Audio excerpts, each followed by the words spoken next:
সোমবার সকালে ভাঙড়ের হাতিশালা সরোজিনী উচ্চ মাদ্রাসা স্কুলের শিক্ষার্থীরা দুর্নীতির অভিযোগে দায়িত্বপ্রাপ্ত শিক্ষকের অপসারণের দাবিতে বিক্ষোভ করে। শিক্ষার্থীরা ভোজেরহাট শ্যামবাজার রোড অবরোধ করে স্কুলের সামনে জড়ো হয়। তারা স্কুলের জিমনেসিয়াম, রং ও মধ্যাহ্নভোজনের জন্য বরাদ্দকৃত অর্থ আত্মসাৎ করার অভিযোগ আনে প্রধান শিক্ষকের বিরুদ্ধে।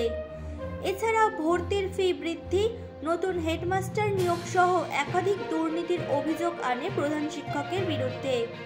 পরিস্থিতি নিয়ন্ত্রণ করার জন্য পোলেরহাট থানা থেকে বিশাল পুলিশ বাহিনী ঘটনাস্থলে উপস্থিত হয়। মোহাম্মদ শাহজাহান শেখের নেতৃত্বে শিক্ষার্থীরা তাদের দাবি পূরণ না হওয়া পর্যন্ত বিক্ষোভ চালিয়ে যাওয়ার প্রতিশ্রুতি দিয়েছে, যদিও এই বিষয়ে স্কুল কর্তৃপক্ষের কোনো প্রতিক্রিয়া পাওয়া যায়নি। আমাদের মূলত দাবি হচ্ছে, আমাদের যে টিআইসি হেডমাস্টার আছে বাবুলাল সর্দার, উনি আমাদের জিম ঘরের 6 লক্ষ টাকা আত্মসাৎ করেছে। আমাদের সেই টাকা হিসেব বুঝে দিতে হবে ওনাকে।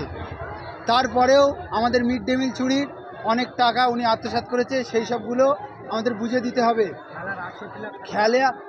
খেলার টাকা, মাটির টাকা যেসবগুলো উনি আত্মসাৎ করে নিয়েছে সেসবগুলো সব কিছু বুঝিয়ে দিতে হবে। এবং আমাদের যে স্কুল রং করার জন্য সরকার যে টাকাটা দিয়েছিল সেই টাকাটা ওনাকে হিসেবটা বুঝে দিতে হবে। আপনাদের দাবি হেডমাস্টার দুর্নীতি করছে? আমাদের দাবি হেডমাস্টার দুর্নীতি করছে। আমাদের 40 টাকা, 9-এ 40 টাকা, 11-এ 190 টাকা রেজিস্ট্রেশন ফি, সেটা আমাদের কাছ থেকে 600 টাকা করে নিয়েছে। আমাদের সেই টাকা হিসেব দিতে হবে। এবং আমরা চাইছি বাবুলাল সর্দার ওখান থেকে হটে যাক, আমাদের টাকা ফেরত দিক, নতুন হেড স্যার চাই। এবং হাতিশালার কোনো অশিক্ষিত লোক যেন সেক্রেটারি না হয়। অশিক্ষিত লোক সেক্রেটারি হয়ে আজকে আমাদের স্যারের গায়ে হাত তুলছে। কেন আমাদের স্যারদের গায়ে অফিস রুমে, স্টাফ রুমে এসে কেন গালাগালি করবে? ক্লাস বন্ধ করে রাস্তা অবরোধ করা বা এই হট্টগোল করলে তো শিক্ষার তো ক্ষতি হবে। শিক্ষার আমরা শৃঙ্খলা মেনেই আমরা আন্দোলন করছি। আমাদের দাবি মেটাতে হবে, না তো আমরা এখান থেকে যাব না।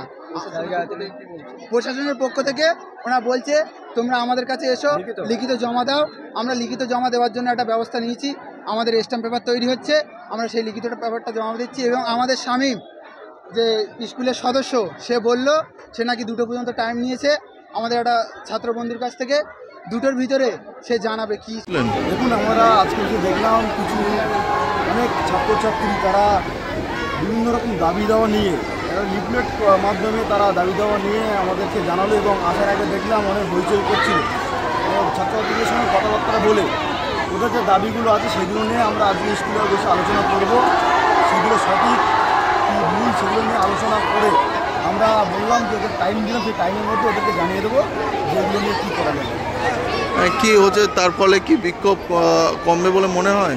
অবশ্যই, যদি ওদের যে দাবি দেওয়াগুলো আছে সেগুলো যদি সঠিক হয় তাহলে তার এগেনস্টে আমরা ব্যবস্থা নেব।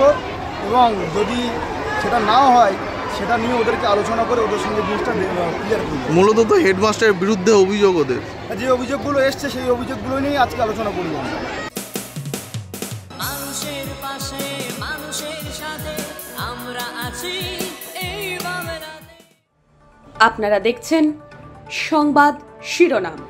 দেখলেন তো অনেক কিছু, এবার দেখুন নতুন কিছু।